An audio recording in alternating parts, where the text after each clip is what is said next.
Astaghfirullahaladzim.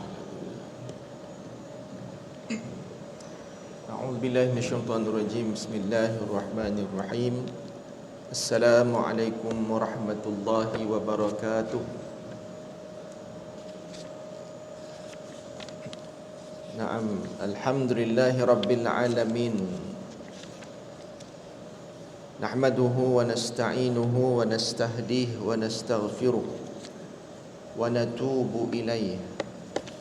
Man yahdihillahu fala mudilla lahu wa man yudlil fala hadiya lahu. Ashhadu an la ilaha illallah wahdahu la syarika lahu wa ashhadu anna Muhammadan abduhu wa rasuluh. Subhanaka la ilma lana illa ma 'allamtana innaka antal alimul hakim. La haula wa la quwwata illa billahil aliyyil azim.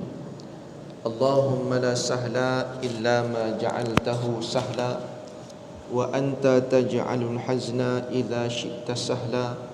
Rabbi yassir wa la tu'assir, Rabbi tammim bil khair. Allahumma aftah alaina futuhal arifin.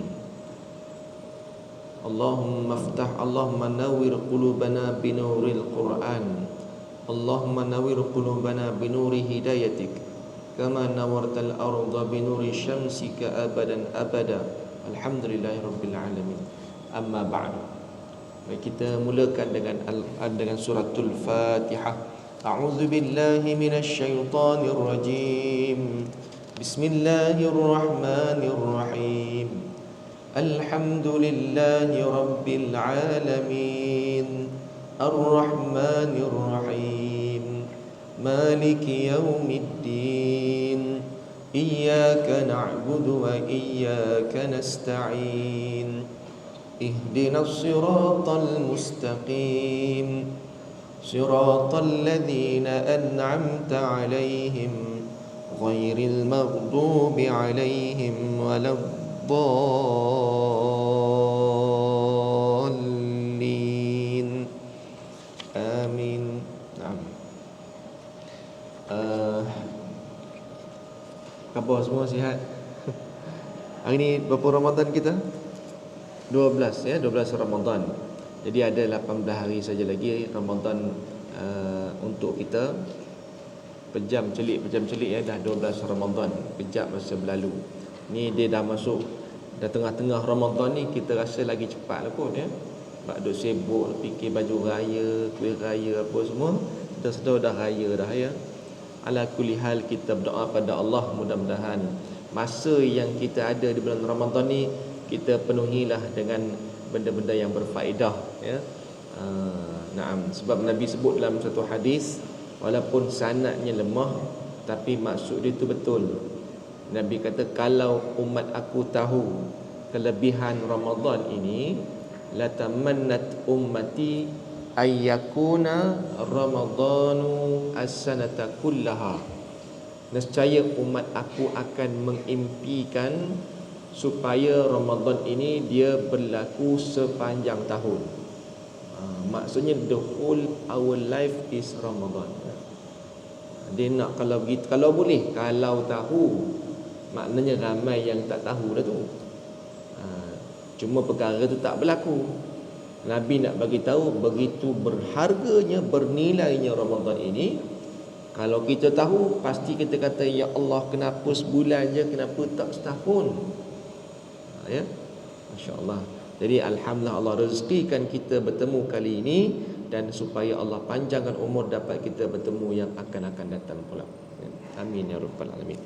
Insya-Allah hari ini sesi tadabbur kita ya, kita akan baca surah Al-A'raf. Suratul A'raf juzuk yang ke-8. Tapi kita mula daripada ayat 11 insya-Allah. Kalau buka Quran, buka surat 151.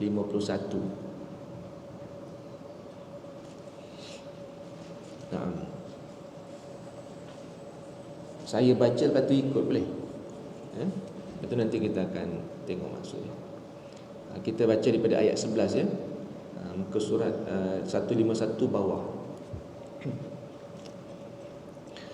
أعوذ بالله من الشيطان الرجيم. بسم الله الرحمن الرحيم. ولقد خلقناكم ثم صورناكم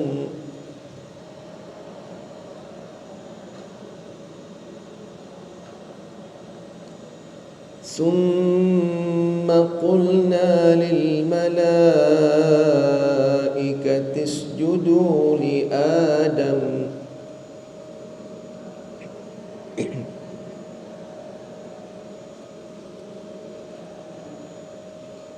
فسجدوا إلا إبليس لم يكن من الساجدين.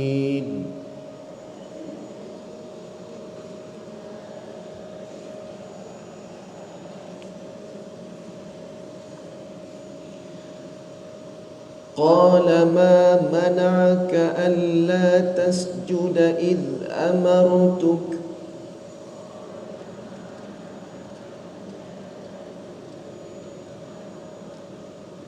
قال أنا خير منه خلقتني من نار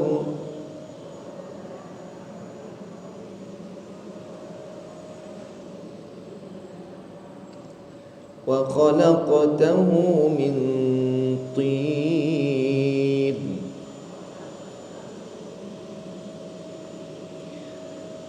قال فاهبط منها فما يكون لك أن تتكبر فيها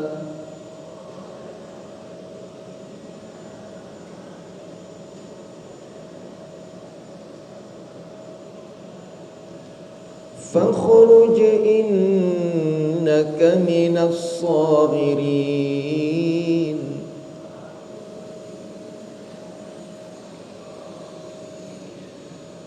قال أنظرني إلى يوم يبعثون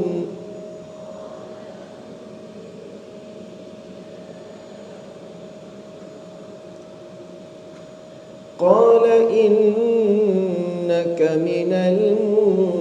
المنظرين.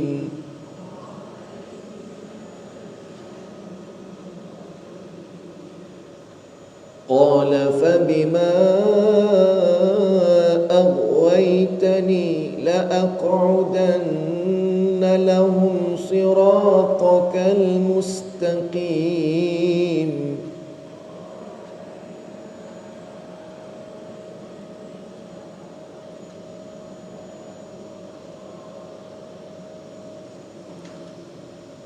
ثم لآتينهم من بين أيديهم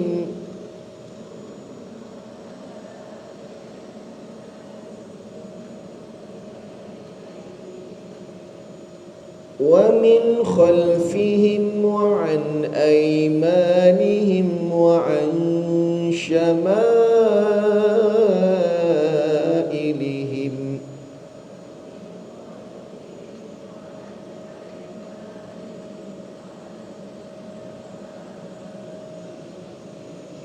ولا تجد أكثرهم شاكرين.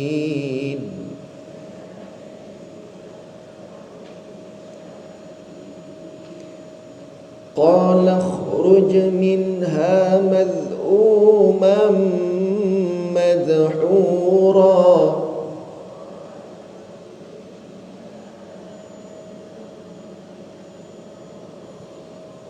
لمن تبعك منهم لأملأن جهنم منكم أجمعين.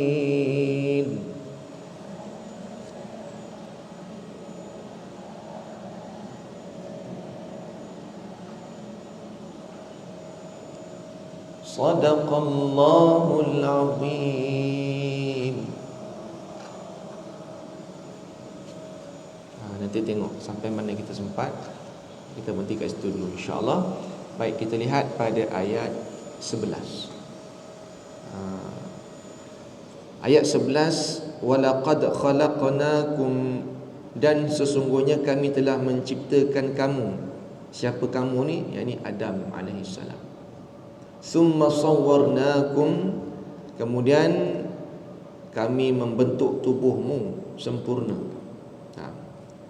Summa qulna lil malaika, kemudian kami telah berkata. Kami ni siapa? Allah lah. Kenapa Allah kata kami, ibu-ibu sekalian? Kenapa Allah tak kata summa qultu lil malaika? Qultu maknanya aku telah berkata. Qulna, kami telah berkata. Kenapa Allah tak kata aku kan? Kami ini macam ramai.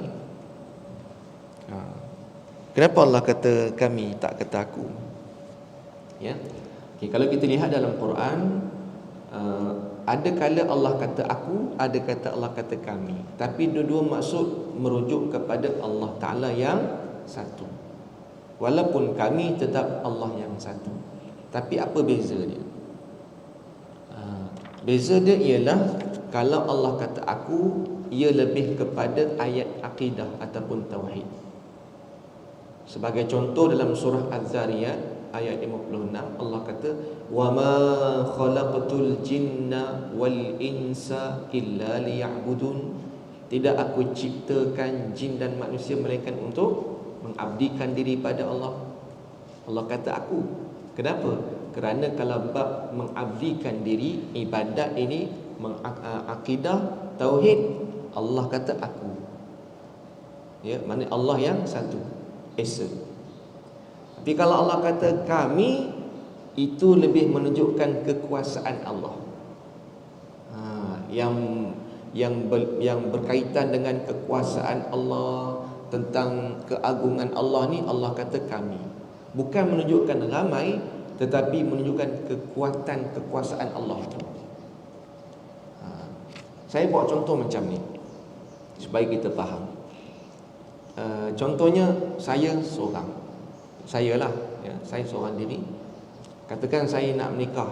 Contohnya dah menikah dah, ya. Ini contoh waktu bujang. Ya. Kemudian kita pergi, katakan duit 10,000 ni, kita waktu nak menikahkan ada duit sangat lah. Katakan adalah kumpul-kumpul duit, dapat 10,000 dalam akaun bank. Jadi hantaran semua, katakan mas kahwin ni katakan 10,000 lah, ya. Saya ada duit lebih kurang 10,000 dalam bank. Memang orang kata cukup-cukup je lah tu buat menikah.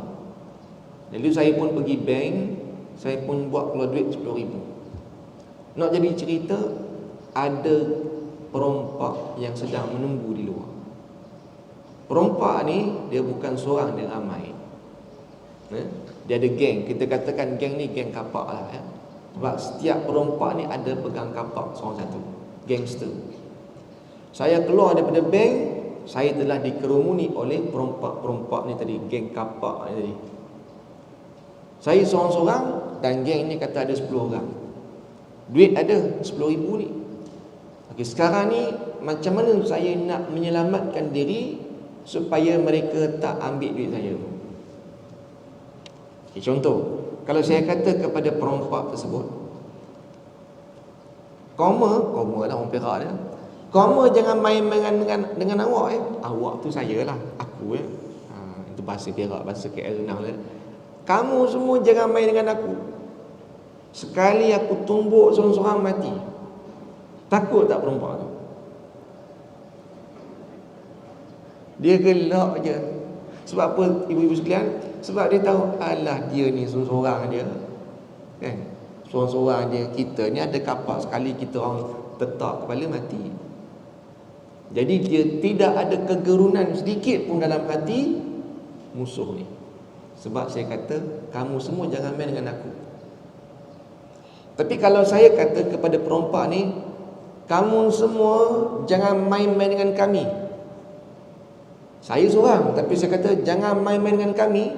Kalau kami pukul kamu semua ni, kamu semua mati. Jangan main-main dengan kami. Contoh sajalah, ya. Mungkin dalam hati mereka ini ada sedikit kerisauan. Dia berbisik sama budak ni ada geng juga ke apa? Sebab saya kata kami, saya seorang tapi saya kata kami, jangan main dengan kami. Macam dia ni pun ada geng juga ke? Nampak? Itu maksudnya saya kata kami walaupun seorang. Dia tidak merujukkan saya ni ramai, tapi menunjukkan saya ni ada kuasa. Saya ni jangan main dengan kami. Kami ambil tindakan nanti. Biasalah kadang orang cakap ni, orang yang ada kuasa, kita cakap dengan dia, dia kata awak jangan main dengan kami tau. Dia seorang tapi kami. Maksudnya dia ni ada kuasa. Sebab di belakang dia ada power. Itu menunjukkan, bukan nak kata Allah ni ramai, tidak ya. So kalau kita jumpa Allah kata kami, biasanya ayat tu kita baca makna menunjukkan kekuasaan Allah. Sebab dalam menciptakan Adam ni kekuasaan Allah. Ya. Baik. Allahumma salli ala Muhammad. Kemudian kami telah berkata kepada para malaikat.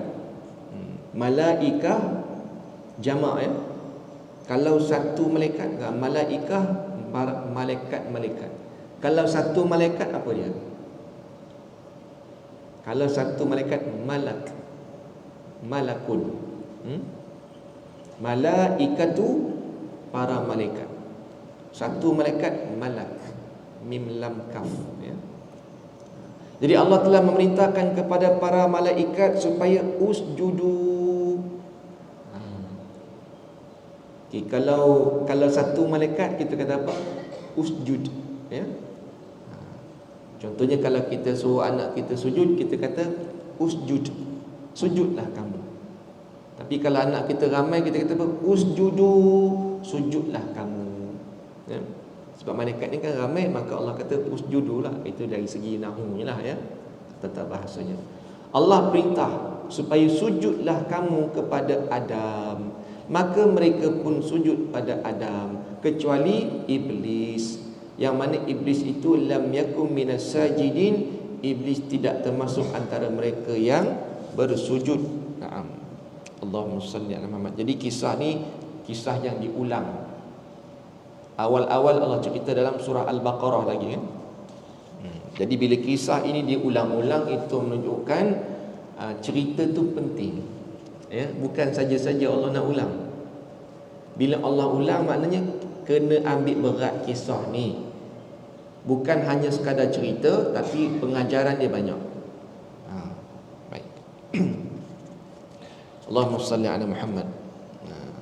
Kenapa Allah kata summa sawwarnakum? Kalau perasan kan, wa laqad khalaqnakum. Sesungguhnya kami telah menciptakan. Kum ni maknanya kamu semua. Perasan tak? Tapi ayat tu merujuk kepada Adam. Adam ni seorang saja. Tengok, sesungguhnya kami telah menciptakan kamu semua. Kum tu kamu semua. Kalau kamu, khalaqnaka, walaqad khalaqnaka summa sawwarnaka. Asalnya begitu. Tapi kenapa Allah kata kum summa sawwarnakum? Ini menunjukkan ramai. Maka dalam tafsir bagi tahu Allahumma salli Muhammad, yang dimaksudkan kum itu adalah Nabi Adam alaihi salam ya. Jadi bila kata kum ini menunjukkan kemuliaan ya. Walaupun dia seorang, tapi bila kita guna perkataan kamu semua, itu menunjukkan kemuliaan. Okay, contoh macam ni, nak bagi faham je, kira kita nak faham ni. Kalau kita balik rumah, suami kita seorang dalam rumah, kita bagi salam macam mana masuk rumah? Assalamualaikum kan? Kita tak kata Assalamualaikum. Kenapa kita cakap Assalamualaikum? Sepatutnya Assalamualaikum ni salam sejahtera ke atas kamu semua. Tapi suami seorang aja, sepatutnya Assalamualaikum seorang. Kalau orang perempuan, kalau laki bagi salam ke orang perempuan, saya balik rumah, sepatutnya saya kata kat isteri saya Assalamualaiki. Sebab isteri saya seorang. Tapi kenapa seorang ke ramai ke kita kata Assalamualaikum? Kerana memuliakan. Kum itu menunjukkan memuliakan. Contoh ya, ini kita boleh praktikkan. Contohnya kalau kita nak cakap dengan seorang orang yang kita muliakan, walaupun dia seorang, ya. Contohnya kalau ada tok guru datang kan, ataupun ustazah datang, biasa kita kata apa? Kalau jazakallah kan, jazakallah khairan jazak. Saya pesan juga kalau apa, kalau nak cakap jazakallah, jangan cakap jazakallah aja, dia tak lengkap. Jazakallah maknanya Allah menganugerahkan kamu. Anugerah apa? Tak habis. Cakaplah jazakallahu khaira. Jazakallah khaira, paling kira ringkas. Ataupun kita kata jazakallah khairan jaza, iaitu Allah menganugerahkan kamu kebaikan yang banyak. Ataupun jazakallah khairan katsira, sama juga ya. Paling ringkas jazakallahu khaira, baru lengkap. Allah menganugerahkan kamu kebaikan. Itu kalau orang lelaki. Kalau orang perempuan, kalau ustazah kan, kita kata jazakillah khaira, jazakillahu khaira. Ya. Kalau ramai, jazakumullahu khaira. Tapi ini ilmu ni. Tapi kalau ustazah tu seorang, contoh ada ustazah datang kan, kita boleh cakap juga jazakumullah khaira. Ataupun mana-mana orang, saya pun biasa kalau tok guru ke datang, kita kata jazakumullahu khaira. Walaupun dia seorang, tapi kerana nak memuliakan dia, saya kata dalam bentuk plural. Ya, itu kaedah bahasa Arab. Samalah dalam ayat ni kan, walaqad khalaqnakum, padahal Nabi Adam seorang, tapi bila menunjukkan ramai, menunjukkan Allah memuliakan Nabi Adam. Itu dari segi bahasa Arab lah. Jadi special. Dia nak kata nak memuliakan orang, dia guna dalam bentuk plural. Baik. Allahumma salli ala Muhammad. Dalam tafsir bagi tahu bahawa ketika Allah menciptakan Adam dengan tangannya. Ini tangan tak boleh kita faham tangan macam kita lah ya. Dari tanah liat yang berlumpur, dan Allah membentuknya sebagai manusia yang sempurna, lalu meniupkan ke dalamnya roh ciptaannya, maka dia memerintahkan malaikat untuk sujud padanya sebagai penghormatan terhadap kedudukan dan kebesaran Allah. Jadi yang dimasukkan sujud itu, sujud ada dua maksud. Sujud yang pertama, sujud dalam keadaan memang sujud lah, merendahkan diri. Tapi kebanyakan ulama tafsir bagi tahu sujud itu ialah sujud memuliakan sahaja. Dia tidak sampai menyembah, memuliakan. So kita kata setakat itulah. Macam mana cara dia, wallahu alam. Sujud dalam erti kata tanda penghormatan kepada Nabi Adam. Sebab mana mungkin makhluk sujud pada makhluk kan? Sebab Nabi Adam adalah makhluk, tapi untuk memuliakan. Maka semua malaikat dengar dan taat kecuali iblis. Ya. Baik. Iblis, na'am. Iblis ni dia bukan kalangan malaikat. Ya. Iblis dia bukan malaikat, tapi dia duduk dalam kalangan malaikat. Asal usulnya. Iblis ni sebab malaikat dia tidak akan melakukan maksiat. Jadi ternyata iblis bukan malaikat, cuma dia duduk menumpang dalam kalangan malaikat. Iblis ini disebut dalam surah Al-Kahfi ya. Kana minal jinni fa fassaqa an amri rabbih. Iblis ni daripada keturunan ataupun bangsa jin yang dia telah melakukan kefasikan. Ya. So jadi memang iblis ni dia jin lah, daripada bangsa jin ya. Jin yang jahat. Sebab tu kalau kita orang tanya apa beza iblis dan syaitan, dan apa juga beza dengan jin, jawapannya secara ringkasnya, jin tu makhluk Allah yang ditaklifkan untuk beribadah pada Allah. Dalilnya dalam surah Az-Zariyat 56 tadi adalah wa ma khalaqtul jinna wal insa. Ya, tidak kami ciptakan jin dan manusia melainkan untuk mengabdikan diri pada Allah. Jin pun wajib mentaati perintah Allah. Sebab tu kita ada jin Islam dan sebagainya. Ya. Okey. Jin Islam Okey, itu jin ya, makhluk Allah yang ditaklifkan untuk beribadah. Syaitan pula adalah sifat jahat yang ada pada jin dan manusia. Sifat jahat. Maknanya syaitan ini boleh jadi di kalangan manusia, boleh jadi di kalangan jin. Kalau orang jahat, sebenarnya dia syaitan. Ya. Bukanlah dia tu hantu tak, tapi sifat jahat tu. Ya. Sifat jahat ada pada manusia, namanya syaitan kalau ikutkan macam tu. Tapi kita tak sampai hati nak panggil dia syaitan. Oi, syaitan mari sini. Orang marah tak? Tapi hakikatnya begitulah. Sebab dalam Quran surah An-Nas beritahu kan, minal jinnati wan nas, minta berlindung daripada jahat jin di kalangan jin dan manusia. Maknanya adalah manusia yang jahat, syaitan. Cuma kita tak praktik panggil orang tu sebagai syaitan, sebab orang akan marah kan? Tapi sebenarnya syaitan tu. Kalau jin yang jahat namanya syaitan. Kalau jin Islam, dia tidak syaitan. Jin Islam bukan syaitan, dia itu baik. Yang kata syaitan ni jin jahat, yang jadi hantu tu jin syaitan tu. Ya, cuma hantu Kak Limah je orang. Cerita hantu Kak Limah tu, itu je orang. Ni manusia lah. Tapi hak jenis orang kata hantu pocong ke, hantu toyol ke, ini semua syaitan, yang mana dia itu di kalangan jin yang jahat. Ada sebagian ulama kata jin yang dah gila. Jin gila jadi syaitan. Ya. Dia tak tahu apa sih, tak yang sewe-sewe tu ya. Itu yang dia jadi syaitan, ngacau orang tu. Adapun iblis itu adalah jin yang jahat, dan dia terlalu jahat. Ya. Itu beza. Maksudnya kalau sebut iblis, sebenarnya dia jin jahat. Baik, Allahumma salli ala Muhammad. Tengok pada ayat berikutnya, ayat 12.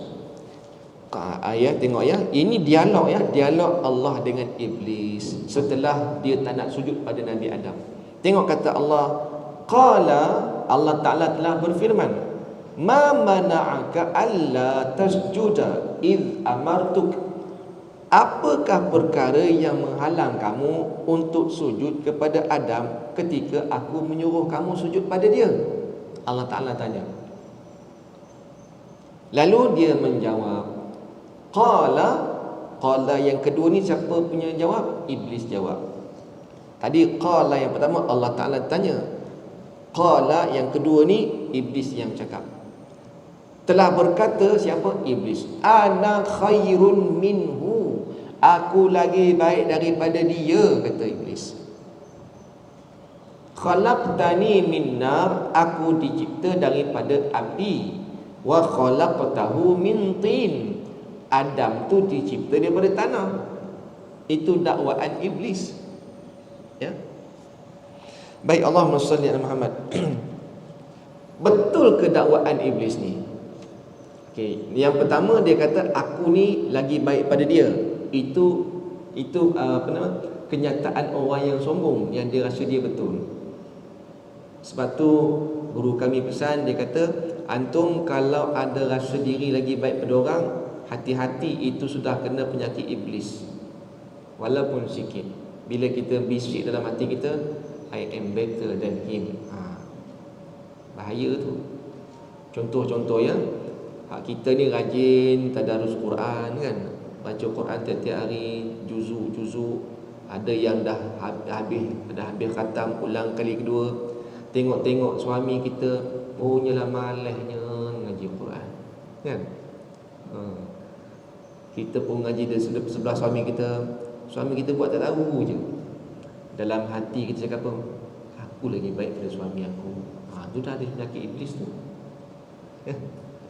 Dia dah ada penyakit tu. Lepas tu kita cakap, awak ni bila nak mengaji, tengok macam saya ni, dah khatam kali dah, ni nak ulang lagi. Awak tu bila baca pun tidak. Amboi tak? Itu ada sikit tu iblis tu. Tu hati-hati kan. Sebab tu kita manusia, benda ni berlaku sebab apa? Kita manusia. Jadi sebab tu kena banyak muhasabah. Tu baca ayat ni supaya kita beringat, ish, ini ada penyakit iblis kat aku ni. Sama juga suami bersama. Kan? Tak boleh ada rasa aku lagi baik pada orang ni dah. Saya sendiri pun tak kata orang biasa, ustaz ke tak ustaz ke, semua boleh kena. Bayangkan iblis ni dia duduk dalam syurga. Kalau duduk dalam syurga bukan calon-calon orang, bukan calon-calon makhluk boleh duduk dalam syurga. Tapi kalau dia duduk syurga maksudnya dia baik. Akhirnya yang baik pun boleh kena macam tu. Ya. So nak kata kalau orang alim sekalipun boleh juga kena.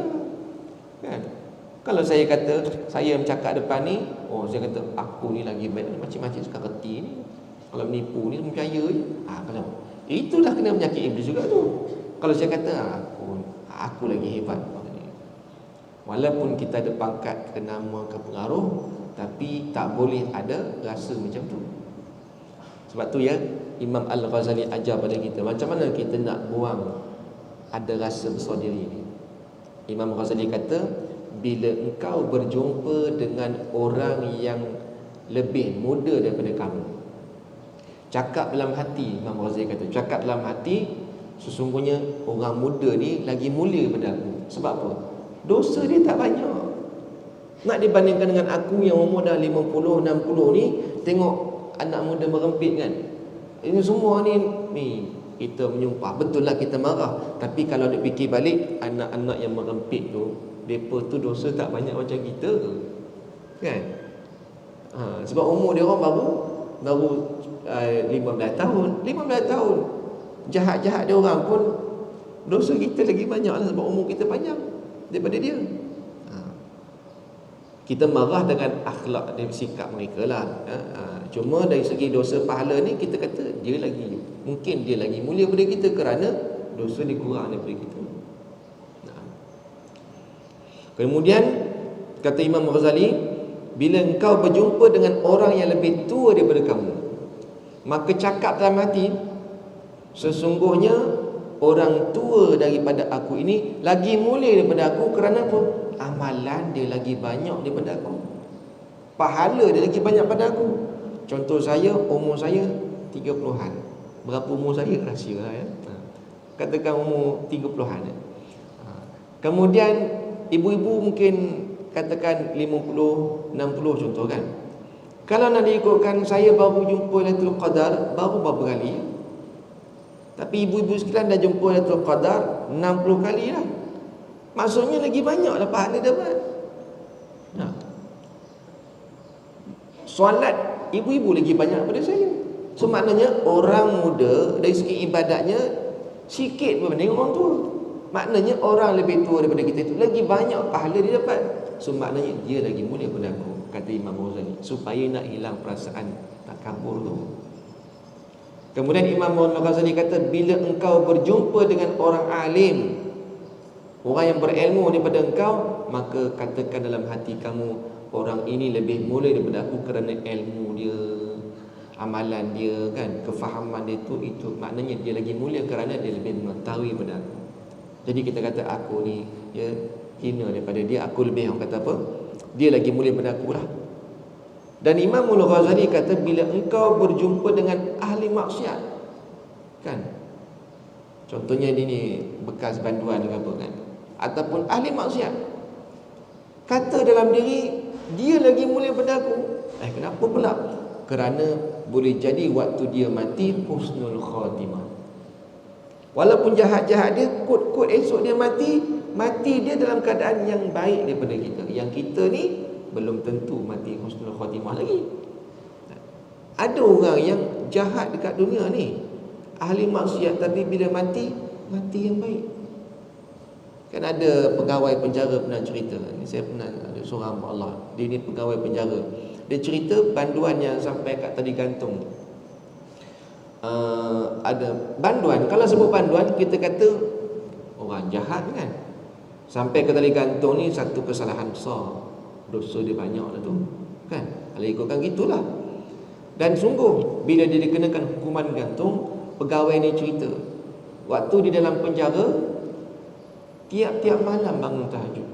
Tiap-tiap malam dia tak buat apa kan. Jadi hanya fokus ibadah. Itu cara Allah nak jadikan dia baik. Takdir hidup dia dalam keadaan dia akhirnya dipenjarakan, dikenakan hukuman gantung. Itu cara Allah nak bersihkan dosa dia. Dia tiap-tiap malam solat taubat, menangis, dia minta ampun. Sampailah hari sebelum dia nak meninggal dunia, maka pegawai ni, biasa dia orang tanyalah, Tuan ada nak makan apa-apa ke? Hari terakhir kan, nak apa-apa hajat ke apa kan, beritahu. Kita tunaikanlah, dia usaha untuk tunaikan. Hamba Allah ni, banduan ni, dia minta sungguh makanan. Saya nak makan ni, saya nak makan ni. Memang. Dan dia makan cukup selera. Kita ibu sekalian, kalau tahu esok nak keteli gantung, tak lalu makan dah. Sebab tahu esok nak mati dia ni kan. Kalau kita tahu kita nak mati esok, tak lalu makan. Tapi hak ni dia dah tahu. Dia dah tahu esok nak keteli gantung, selera makannya. Macam tak ada apa-apa berlaku. Malam tu bila malam terakhir kan, jadi dia pesan kepada pegawai yang jaga penjara. Dia kata, Tuan tolong kejut saya pukul sekian-sekian lah, pukul 3-4 pagi. Sebab ini hari terakhir saya. Saya takut saya tak terbangun. Tolong kejutkan saya. Pegawai dia kata, okey, baik, nanti saya kejutkan. Jadi dalam pukul 3 pagi gitu, pegawai datang pergi kat sel dia. Ya, tengok-tengok dia dah bangun dah pun. Dia memang tengah solat sebagainya. Itu hari terakhir dia bangun malam lah. Jadi biasanya kalau keteli gantung ni biasanya lepas subuh kan. Lepas subuh bawa keteli gantung. Ya, bawa. Lepas tu dia ada satu permintaan akhir, dia kata, saya minta supaya bagi saya solat 2 rakaat. Ya, waktu saya, dia dah pakai dah tali gantung siap-siap macam itulah. Dia kata tolong saya, ya, kali terakhir saya, waktu saya sujud tu tarik tali tu. Dia minta macam tu. Ya. Maka bila kali terakhir tu, bila dia sujud, maka tarik tali. Akhirnya dia matilah. Tapi pegawai ni kata, peliknya, biasanya kalau orang mati kena tali gantung ni, dia punya kaki dia menahan kesakitan kan. Dia akan kaki dia macam kejang tu. Tapi dia ni, dia kata kaki dia elok, macam tak kejang. So kaki dia macam jatuh ke bawah, dia macam mati elok je. Pegawai ni katalah, dia kata mungkinlah Allah tarik nyawa dia sebelum keteli gantung lagi. Mana mungkin tengah sujud tu Allah tarik nyawa dia. Sebab dia macam, dia tak macam dia, ialah kalau orang betul-betul dia biasa orang keteli gantung, dia pinjang macam tahan sakit. Tapi dia macam tak apa, macam tak tahan sakit, macam biasa je lah. Maksudnya elok kaki dia terjuntai, dia tak macam. Maksudnya mungkinlah kalau saya kata dekat pegawai ni, kalau dia mati waktu sujud, itu terlalu mulia tu kan. Terlalu mulia. So nak kata banduan tu, kita kata jahat dulu kan, tapi rupanya mati dia husnul khatimah. Iaitu Imam Ghazali sebut tu, kalau jumpa orang jahat sekalipun, kena bisik juga hati. Kita tak suka kejahatan dia, tapi boleh jadi dia mulia, kot-kot mati dia esok husnul khatimah daripada aku. Ya. Itu cara Imam Ghazali didik kita supaya tidak ada perasaan takabur. So jumpa mana-mana orang, sebenarnya kita nampak dia ada kebaikan dan dia lebih mulia pada kita. Allahumma salli ala Muhammad. Dakwaan iblis ni sebenarnya tak betul. Bila dia kata aku mulia sebab aku daripada api, sedangkan Adam daripada tanah. Betul ke api lagi mulia daripada tanah? Kan? Sebenarnya tak betul. Ya. Sebenarnya kedudukan tak betul pun. Kenapa tak betul? Kerana kedua-duanya betul makhluk. Api makhluk, tanah makhluk. Tapi kalau nak diikutkan antara api dengan tanah, lebih baik tanah daripada api kan. Sebab apa? Sebab contoh, tanah, kalau tanam biji benih tumbuh pokok, subur sifat tanah ni kan. Kalau api, tanam biji benih dalam api jadi apa? Tak jadi pokok lah, hancur hangis. Tanamlah banyak biji benih dalam api pun memang termati pokok tu, tak sempat hidup pun. Pokok tanam biji benih elok tumbuh. Itu sifat api sebenarnya. Dari segi api dengan tanah, lebih baik tanam. Ini namanya orang sombong. Dia akan sentiasa dia lagi mulia, dia rasa dia lagi betul kan. Walaupun dia tak betul sekalipun, dia tetap rasa aku lagi betul. Sebab takabur tu ya?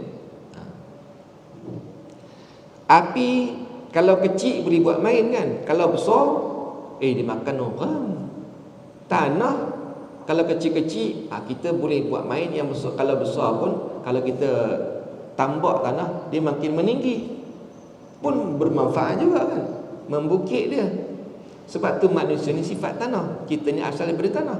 Sebab tanah manusia ni bila bersatu, dia kuat. Bersatu, teguh, bercerai, roboh kan. Kita bukan api. Sebab api ni sifat kepanasan kan. Sebab tu kalau suami tengah marah, isteri tengah marah, api dengan api meletup. That's why dia kena lawan. Kalau api, lawan dengan sifat tanah, ya, ataupun lawan dengan sifat air kan. Air ni menyejukkan. Sebab tu Nabi ajar bila kita sedang marah, pergi ambil wudu. Sebab wudu itu air memadamkan api. Naam. Allahumma salli ala Muhammad. Kemudian ayat berikutnya. Ayat berikutnya kalau kata Ibnu Katsir ya, dalam tafsirnya dia kata, bila mana iblis kata aku lebih baik daripadanya, adalah merupakan alasan untuk membela diri yang kedudukannya lebih besar daripada sekadar dosa. Itu kata Ibnu Katsir ya. Maknanya dia rasa dia lagi mulia kerana nak membela diri dia. Tak orang yang sombong ni, walaupun dia tahu dia salah, dia tetap kata dia betul. Sebab apa? Dia nak membela diri dia. Saya teringat ada seorang kawan saya, dulu dia, Allahumma salli Muhammad, dia waktu zaman belajar dulu lah, dia buat trip ya, trip pergi ke Korea. Jadi trip tu murah. Saya tanya dengan dia, macam mana boleh murah? Dia kata ada satu ejen ni, dia memang bagi harga murah. Saya kata betul ke kan? Takut dia tipu. Dia kata betul, sebab dia dah kenal sangat ejen ni. Sebab ejen tu pernah bagi dia package macam ni, memang murah. Rupanya itulah dia punya strategi dia. Dia bagi dulu, dan sekali dia menipu kita. Ya. Akhirnya memang murah lah. Kawan-kawan student kan, bukan ada duit sangat, tapi dia kata murah. Pakat suruh kumpul dia orang bagilah duit, dia bayar apa semua. Dan sekali ejen tu menipu. Kawan saya sampai depression dia. Sebab kawan-kawan lain semua menuduh dia menuduh kawan saya menipu lah. Sian dia tuan-tuan ya. Sampai makan tak lalu apa semua. Jadi terpaksa bayar. Ejen tu menipu. Tapi ejen ni tadi punya takaburnya, dia sebenarnya bukan kawan saya yang dia nipu, ramai dah. Rupanya ramai jumpa mangsa-mangsa penipuan dia. Tapi cara dia tak pernah kata dia tak betul. Ejen ni semua salah tu salah orang. Saya pun tak tahu bijaknya dia dalam memutar kata-kata dia, memutar macam tu sampai kita pun bingung. Sebenarnya siapa yang salah, aku ke dia? Sampai tahap tu. Dan dia akan kata dia betul, kita salah. Tapi hakikatnya dia yang salah. Sebab ramai kena yang jemaah umrah pun dia menipu. Ya. Tapi itulah kita belajar, saya belajar kan. Saya sampaikan memang sungguh tuan-tuan. Sampaikan sepatutnya kita yang kejar dia kan. Tapi terbalik, dia pula kejar kita. Sungguh dia pula kejar. Sekarang ni siapa yang salah? Kita lah patut kejar dia kan. Tapi dia terbalik, dia jadikan kita macam kita pula salah. Dia pula kejar kita. Kawan saya tu sampaikan, dia kejar kawan saya sampai ke rumah mak dia, bawa parang lagi. Sampai mak kawan saya pun pening. Kau buat apa sampai orang kejar kau ni? Sepatutnya kawan saya lah kejar dia kan. Tu dia tak tahu macam orang gila. Tapi ibu-ibu sekalian, kesudahan dia memang tak baik lah. Sebab saya jumpa dia suami isteri buat kerja. Dia dengan suami isteri ya. Lepas tu lah sekali akhirnya pasangan dia bercerai lah ya. Suami isteri bercerai sebab dia orang hati tak tenang kan, menipu orang, hati tak tenang. Akhirnya memang hidup dia tak tenang semua lah. Sebab orang mangsa, orang yang lain doa ni makbul. Akhirnya memang pasangan dia bercerai lah, hidup dia porak-poranda akhirnya ya. Tapi tu saya tengok kawan saya boleh, dia ni punya sombongnya, dia tak pernah kata dia salah. Itu kan sama perangai iblis kan. Ya Allah, sian ya.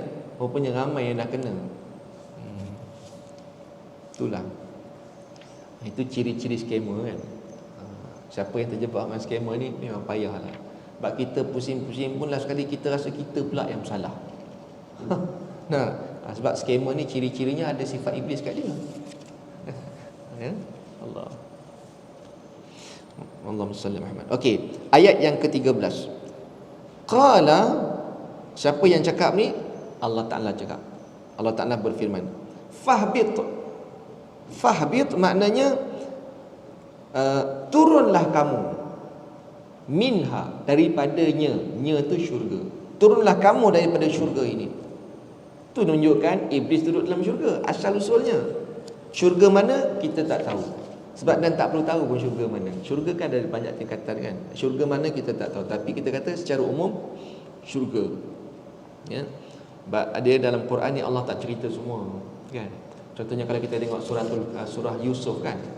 Surah Yusuf cerita yang memang panjang lebar tentang Nabi Yusuf. Daripada awal sampai habis cerita Nabi Yusuf kan. Surah Yusuf. Itulah satu-satunya surah yang memang cerita tentang Nabi Yusuf. Kalau Nabi Musa dia banyak kisah dalam ayat ni. Tapi Yusuf satu surah tu.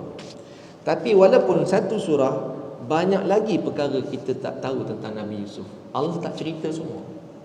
Contoh ya, apa kesudahan Nabi Yusuf dengan isteri Raja Mesir tu? Isteri pemerintah Mesir. Yang Zulaikha tu kita yang bagi nama Zulaikha. Dalam Quran dia tak cerita nama Zulaikha. Ya. Tapi mana asal usul nama Zulaikha tu dalam riwayat, tapi riwayat tu ada kata tak sahih. Cumanya bolehlah kita kata ada Zulaikha. Dalam tafsir ada juga sebut Zulaikha. Cuma kalau ikut betul-betulnya sanad dia tak betul-betul kuat lah. Tapi bolehlah kita terima namanya Zulaikha kan. Quran dia tak sebut ada Zulaikha. Okay. Sekarang ni Zulaikha tu dia adalah isteri salah seorang pemerintah Mesir yang telah menggoda Nabi Yusuf. Kita tahu cerita tu kan. Okay, akhirnya apa jadi pada Nabi Yusuf dengan Zulaikha? Apa jadi kesudahannya? Akhirnya mereka berkahwin ke tidak? Tapi dalam doa kena kahwin sudah baca tu, ya Allah, satukan hati mempelai ini sebagaimana Engkau satukan Nabi Yusuf dengan Zulaikha. Macam mana kita kata Nabi Yusuf kahwin dengan Zulaikha? Betul ke? Dalam Quran tak cerita Nabi Yusuf kahwin dengan Zulaikha. Kita pula cakap dia kahwin dengan Zulaikha. Betul ke dia kahwin dengan Zulaikha? Tapi bukanlah saya kata tak sahih, bukan tak sahih langsung. Ada yang kata kahwin tu berdasarkan riwayat, bukan Quran. Riwayat, tapi kisah tu pun ada ulama pertikaikan kesahihan dia. Cuma ada riwayat itu sajalah. Boleh jadi dia menikah dengan Yusuf. Dikatakan Zulaikha ni akhirnya dia bertaubat, nasuha, dia bertaubat. Akhirnya mungkin Zulaikha ni dia bercerai dengan suami dia. Akhirnya dia menikah dengan Nabi Yusuf. Ya, akhirnya setelah dia bertaubat. Kalau cerita Quran sampai situ je. Allah tak cerita kesudahan. Zulaikha akhirnya dia mengaku dia bersalah. Habis gitu kan. Lepas tu habis cerita Zulaikha, Allah cerita tentang Nabi Yusuf, cerita pasal Nabi Yusuf dengan adik-beradik dia. Abang-abang dia yang buang dia dulu, akhirnya abang-abang dia pun bertaubat. Akhirnya Nabi Yakub ayah dia kembali bertemu dengan Nabi Yusuf akhirnya, dan Nabi Yakub akhirnya tidak buta semula. Kan akhirnya Nabi Yakub kan buta sebab menangis kesedihan kehilangan Yusuf, dan akhirnya Allah rezekikan Nabi Yakub dapat melihat semula. Itu cerita Quran betul. Akhirnya mereka berbaik, adik-beradik baik. Sampai situ Allah tak cerita banyak sebab Quran bukan buku cerita. Kalau nak buku cerita beli novel lah. Sebab tu dalam Quran sama juga. Kalau kita tanya syurga mana Ustaz Nabi Iblis ni duduk, syurga Firdaus ke? Wallahu alam. Allah tak cerita. Kita kata, ulama tafsir kata cukup kita kata syurga saja. Syurga mana kita tak tahu. Allah kata turunlah kamu daripada syurga. Ya. Itu ayat yang ke-13 ya. Turunlah kamu dari syurga itu, fama yakunu laka an tatakabbara fiha, kerana kamu tidak sepatutnya menyombongkan diri di dalamnya. Fakhruj, keluarlah kamu, seinnaka minas saghirin, sesungguhnya kamu termasuk orang-orang yang hina. Itu ayat 13. Makna kata ibu-ibu sekalian, Allahumma salli Muhammad, kebanyakan ahli tafsir berpendapat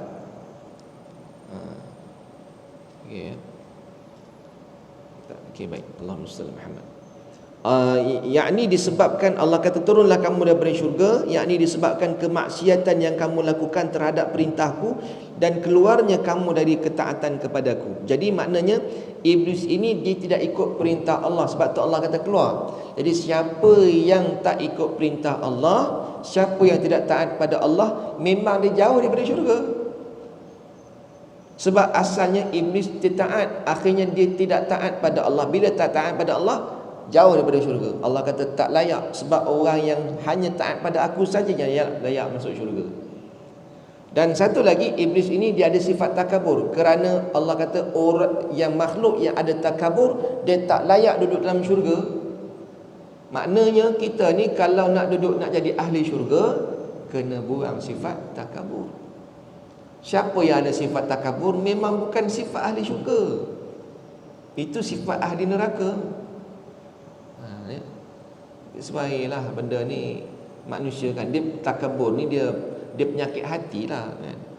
Itu kita kena belajar untuk ilmu. Tapi kadang-kadang ialah sifat takabur boleh kena pada mana-mana orang, walaupun dia orang yang banyak ilmu sekalipun, ya. Tapi jadilah ada kita tengok contoh kan, Tuan Guru Datuk Harundin antaranya saya pernah jumpa. Ini orang alim yang dia sangat merendah diri. Itu bagus. Itu yang saya nampak lah, ya. Saya pernah ceramah di satu masjid di Bangi, ya, Surau Harundin orang panggil kan, kat section 1 tu.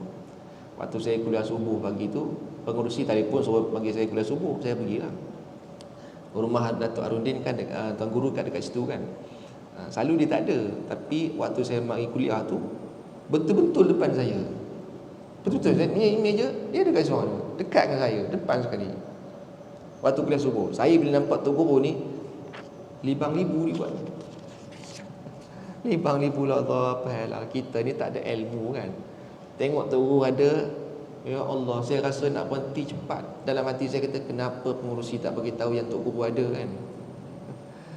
Lepas habis ceramah saya kata kat mesti, kenapa tak cakap saya Tok Guru ada? Pengurusi kata apa? Kalau saya bagi tahu nanti ustaz tak datang. Sebab sebelum ni pernah saya bagi tahu, Tok Guru ada pagi ni tahu. Dia cancel kuliah, tak mari.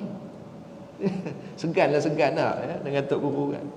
Tapi bagus Tok Guru Harundin ni, walaupun depan saya bercakap, tapi saya dah mula ceramah, baru saya perasan takkan nak berhenti kan. Jalan je lah, tapi waktu tu tak, hati tak tenteram lah.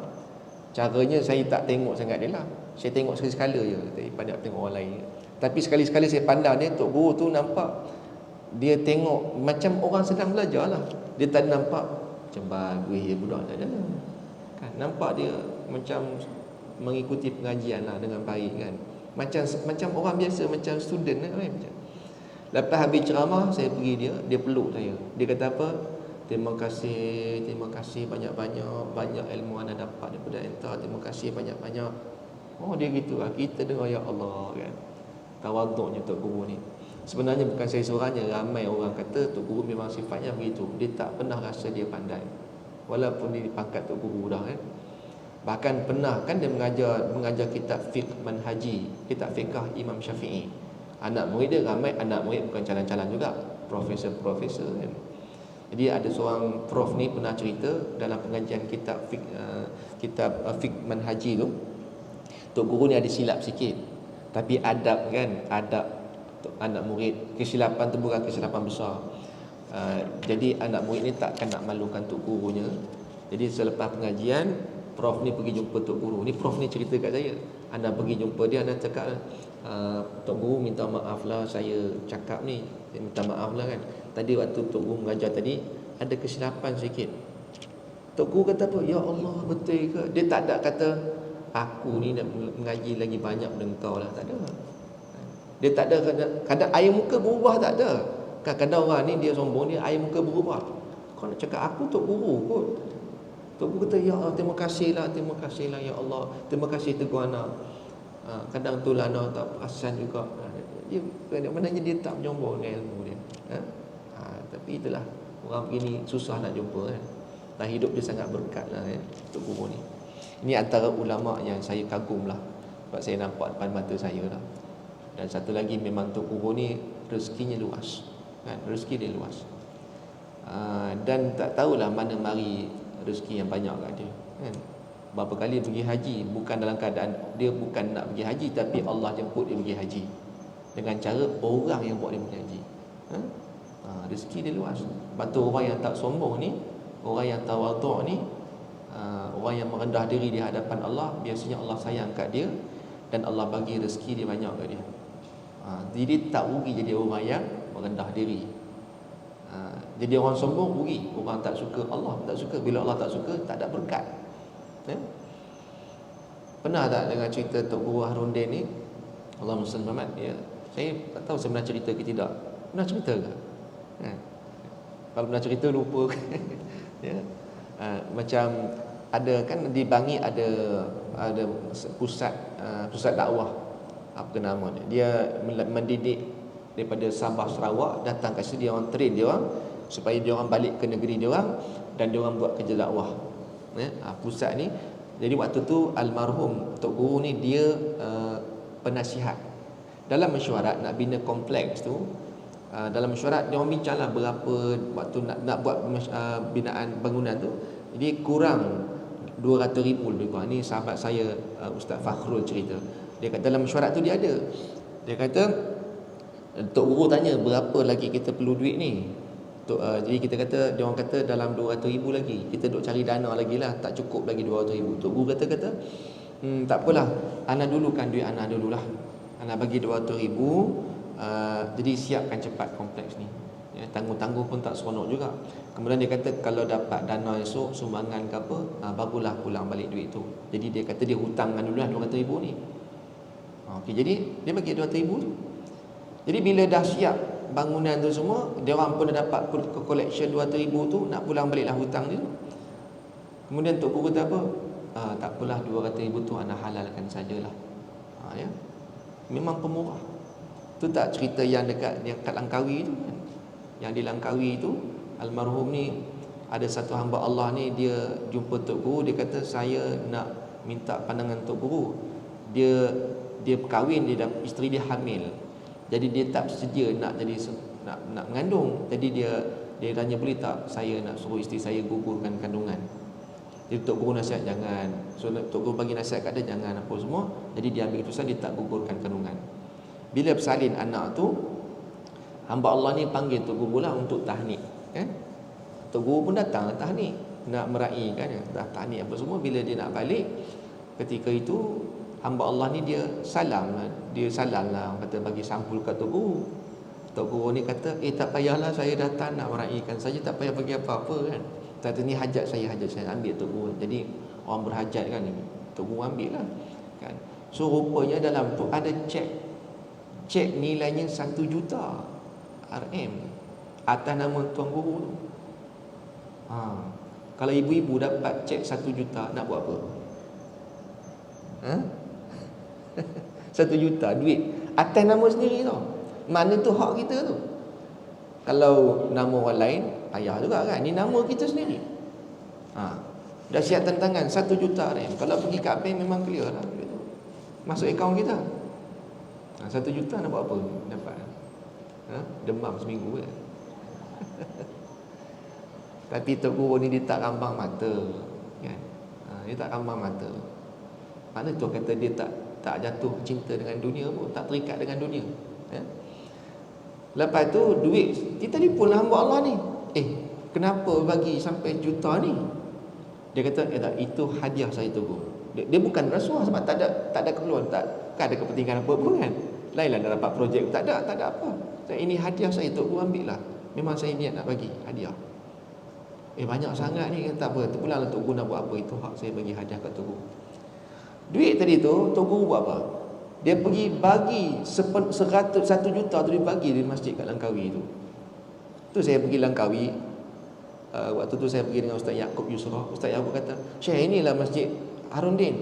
Nama masjid tu Masjid Aisyah. Kalau pergi dekat Langkawi ada Masjid Aisyah. Masjid tu orang kata Masjid Harundin. Sebab apa? Tok Guru bagi 1 juta kat masjid tu. Orang tak tahu tau. Orang kata Tok Guru ni kaya betul bagi 1 juta kat masjid. Bila dah siap masjid tu, memang waktu Tok Guru tu bagi ceramah kat masjid tu, sebelum nak buat masjid tu, nak naik taraf apa, Tok Guru kata kalau esok saya ada duit, saya nak sumbang kat masjid ni. Tapi belum buat masa ni belum ada duit lagi, dia kata. Bila dapat sejuta tu teringatlah dalam ceramah ni. Dia terus bagi kat masjid sejuta. Orang kata Tok Guru ni kaya. Lepas tu ibu-ibu sekalian, bila dah siap masjid tu, masjid panggil lah Tok Guru ni pergi ceramah kat sana. Waktu nak pergi ceramah, Tok Guru ni panggil hamba Allah yang bagi cek tu. Jom ikut ana pergi Langkawi. Pergilah dalam ceramah tu Tok Guru bagi tahu. Jadi semua orang kata saya ni kaya lah apa. Sebenarnya 1 juta yang saya bagi tu adalah duit infak daripada hamba Allah yang ikut saya ni. Duit dia bukan duit saya. Terkejut hamba Allah ni. Begitu mulianya Tok Guru ni, dia tak ambil 1 sen pun. Dia bagi. Ibu-ibu sekalian, kalau kita dapat cek 1 juta, kalau saya pun, saya sejuta banyak tu kan. Saya sedekah juga, tapi saya sedekah 100,000. 900,000 lagi aku ambil. 100,000 pun bagi banyak juga tu kan. Ustaz sedekah 100,000 banyaknya Ustaz bagi kan. Tapi dia orang tak tahu aku ada 900 lagi. Tapi ibu-ibu saya tahulah ya. 900 sedekah 100 je ambil tak? Tak silap. Agak sejuta bagi, tak ambil 1 sen pun sama dengan Tok Guru. Itulah nak kata. Tapi tengok rezeki dia luas. Tu saya teringat guru kami pernah pesan, dia kata, antum kalau ambil agama ni untuk tujuan dunia, dia kata antum akan penat. Sebab dunia ni memang memenatkan, lagi dikejar, lagi penat dia kata, dan takkan pernah rasa puas. Tapi dia kata kalau antum mengambil agama ini untuk tujuan akhirat, dia kata, jangan takut. Sebab dunia yang akan datang berlari pada kita. Jangan takut, dia kata. Sebab dunia akan datang pada kita tanpa kita minta. Dia berlari-lari datang kat kita.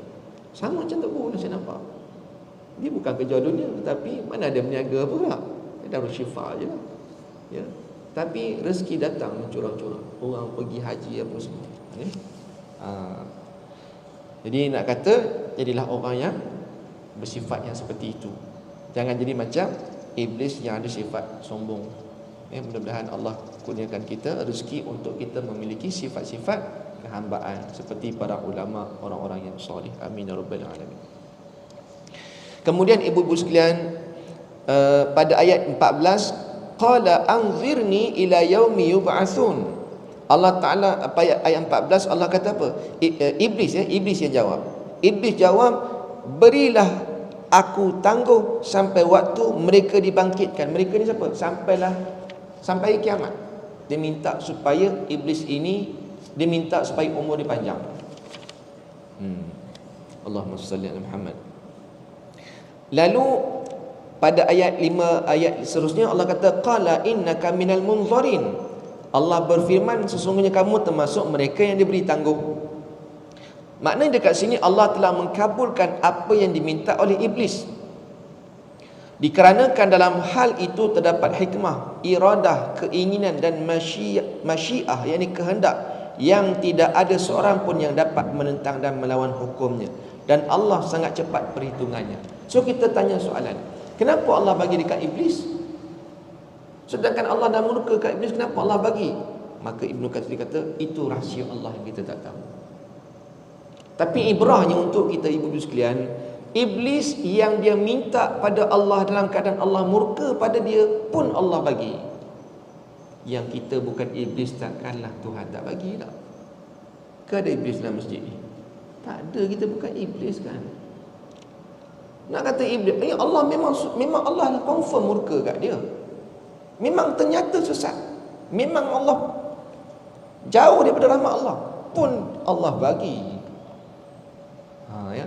Kita, kalau kita anak kita yang kita tengah marah dia kan, kita tengah marah betul ni, tengok anak kita minta lagi bertambah marah kan. Marah dia kata, Abi nak duit sikit boleh? Lempang lagi dia. Tapi Allah Ta'ala tak macam tu. Murka Allah pun diminta, baik aku bagi. Oh baik betul. Itu rahsia Allah yang kita tak tahu kenapa Allah bagi. Tapi kita ambil pengajaran untuk kita, bahawasanya kalau iblis itu pun yang minta pun Allah bagi, takkan kita minta Tuhan tak bagi. Kan? So jangan putus asa meminta pada Allah. Ya? Jangan putus asa.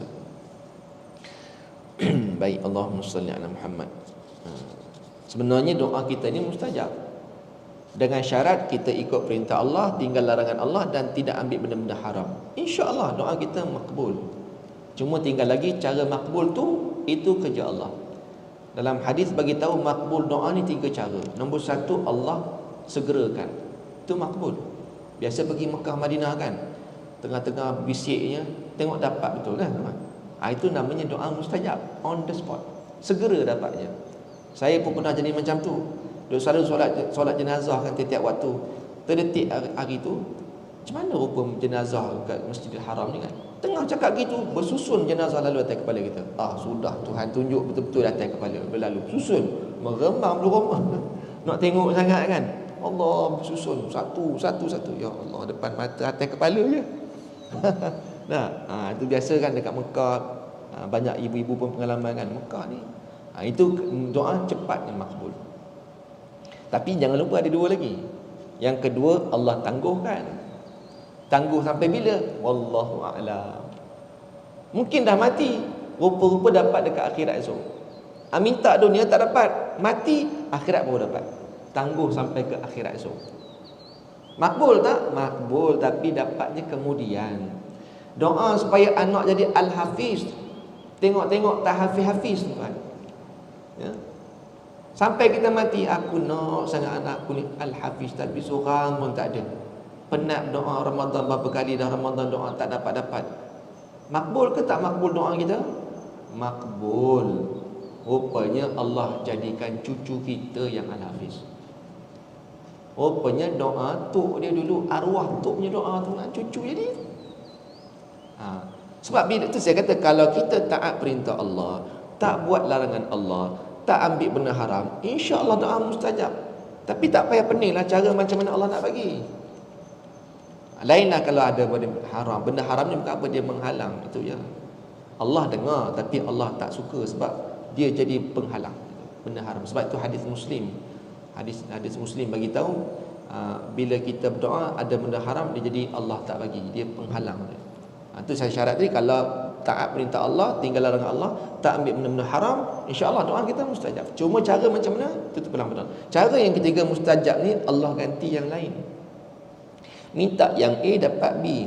Ya Allah Tuhanku, aku suka sangat dengan Siti ni, Siti Sophia ni.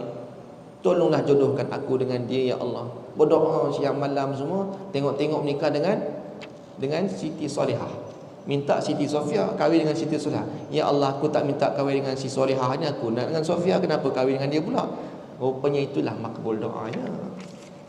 Allah bagi jodoh kita yang tu. Sebab itu yang baik untuk kita, yang itulah makbul doanya.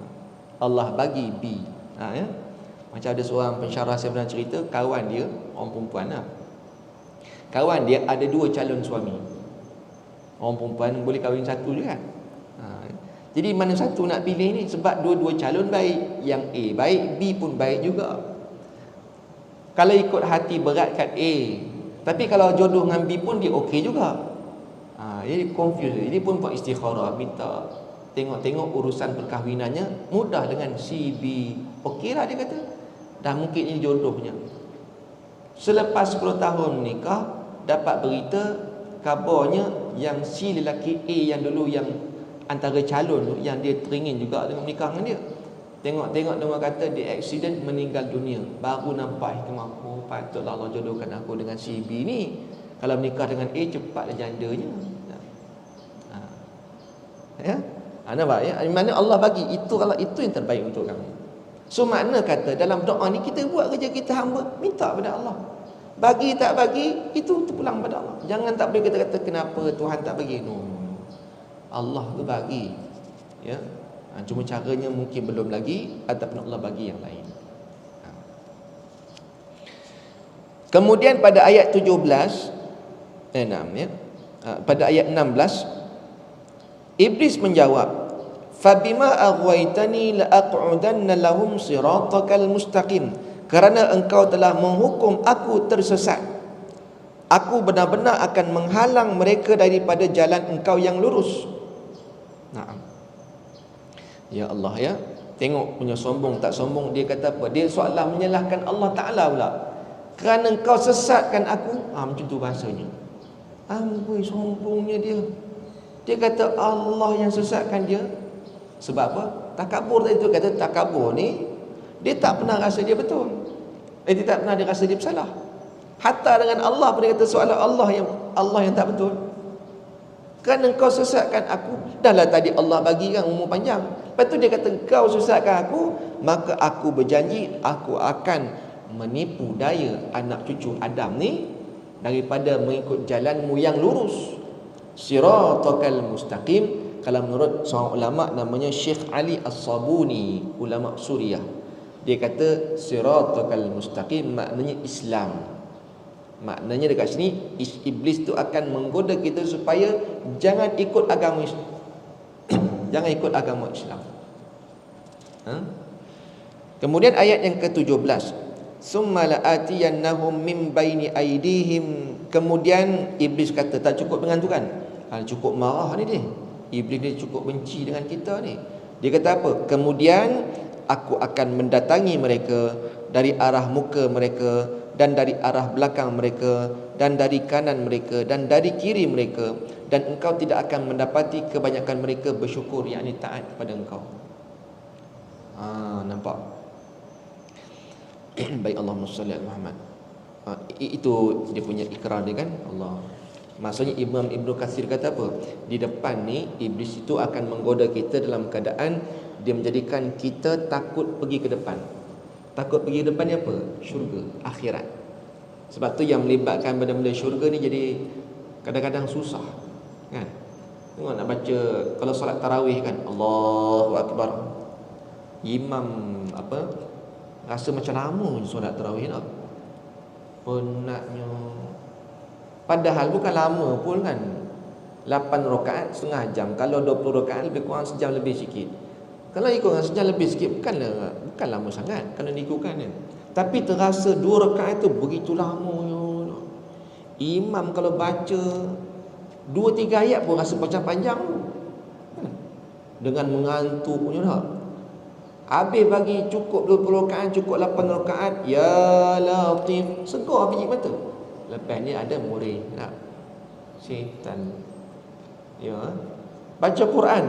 Bismillahirrahmanirrahim. Yasin. Udah menguap, ya Allah. Sebab apa? Syurga.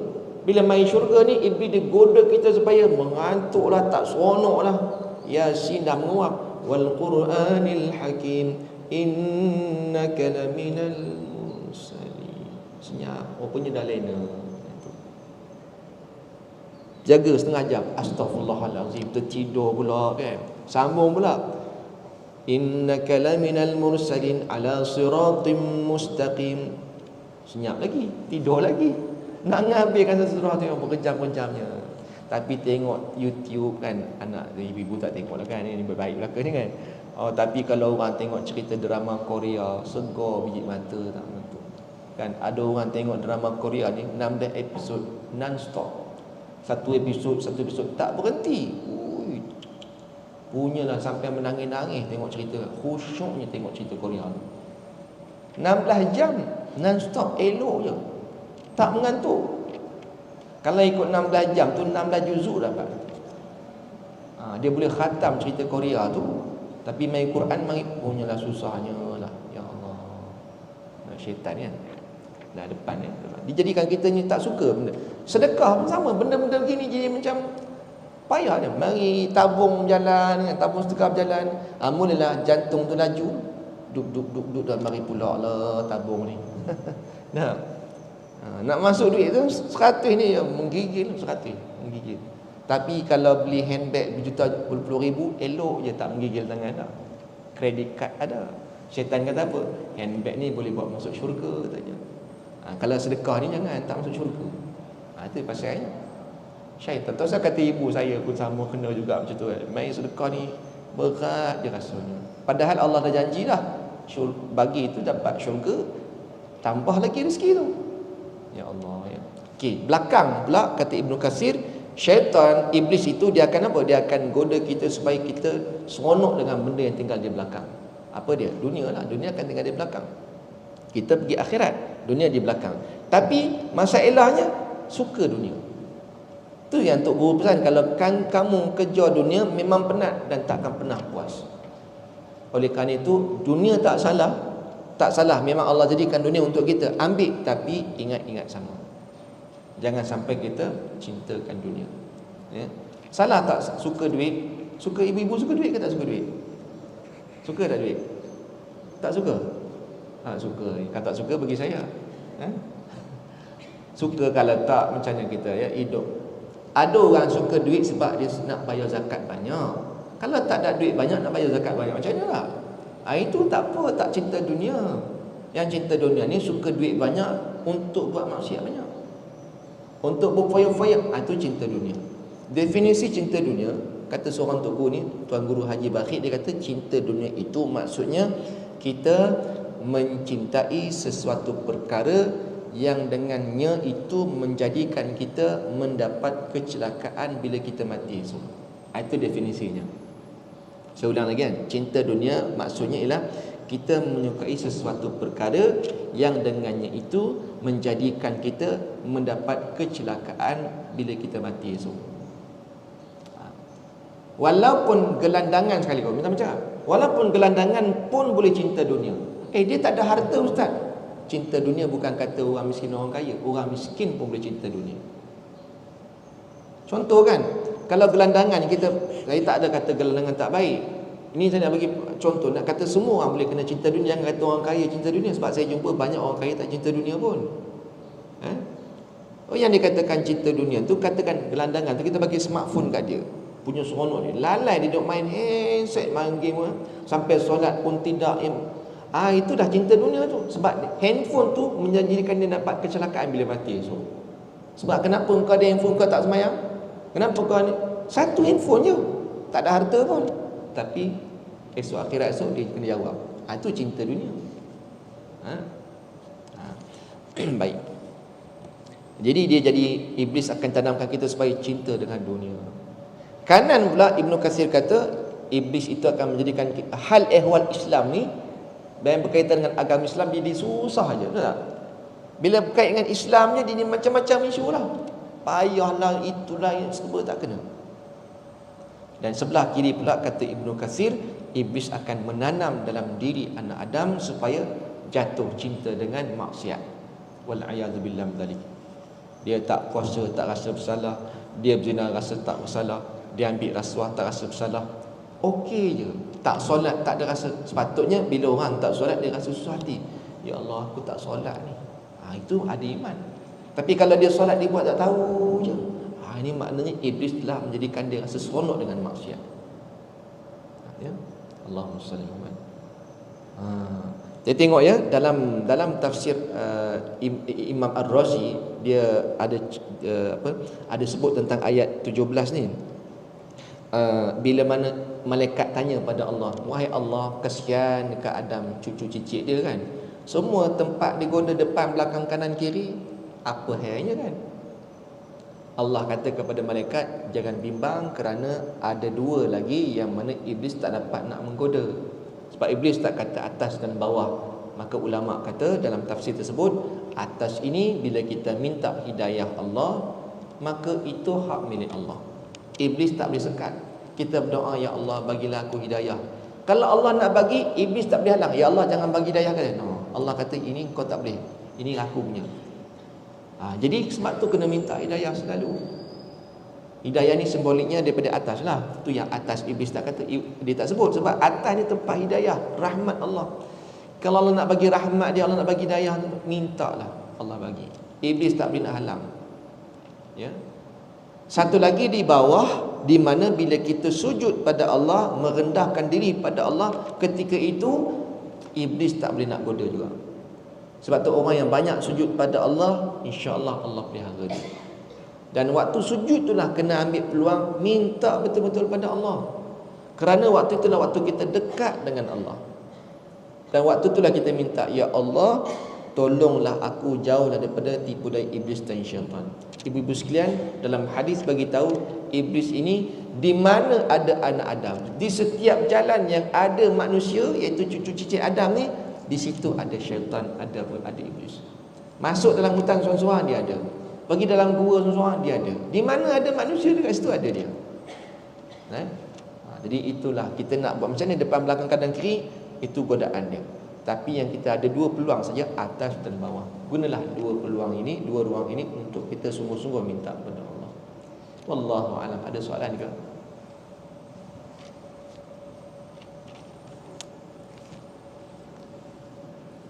Tak ada soalan. Ya. Bawah. Ya, bawah tu bila kita sujud pada Allah. Bila sujud tu kan dia bawah. Bila kita merendahkan diri pada Allah, sujud pada Allah, ketika sujud tu iblis dia susah nak masuk. Sebab waktu tu kita sangat dekat dengan Allah.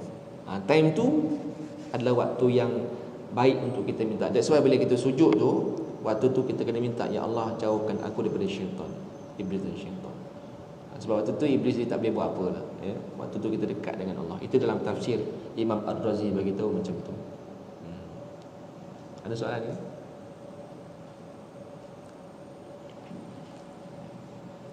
Tak ada, ya? Dan kalau kita ialah cerita iblis pula hari ni, ya. Padahal kata syaitan kena rantai kan, tapi sebenarnya syaitan ada je bulan puasa ni kan. Kalau tak ada syaitan, semua orang baik bulan puasa ni kan. Tapi ada orang tak puasa kan, yang plastik hitam tu mana adalah syaitan. Hitam.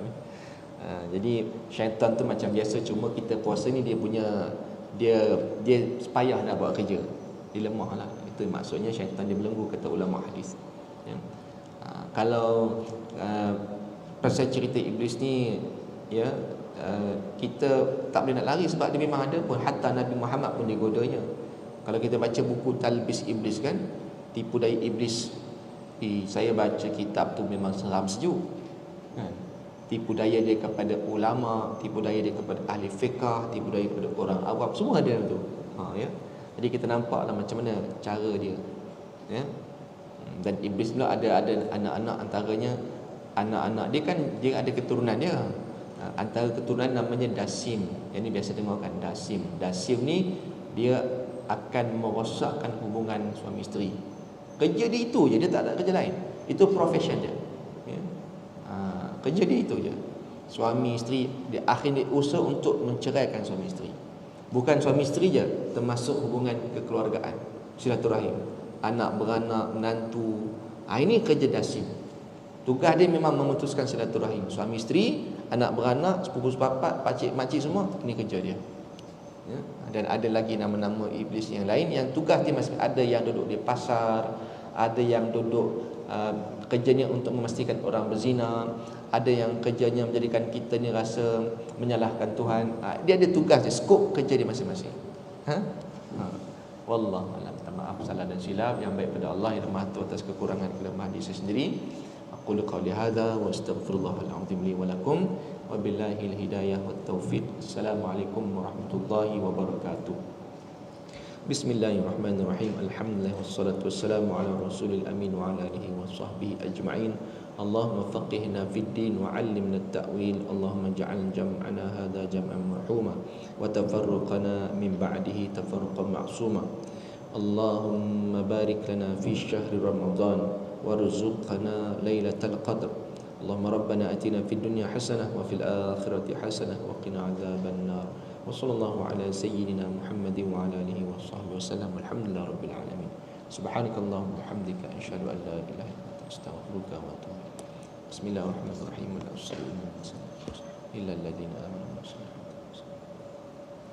Assalamualaikum warahmatullahi wabarakatuh.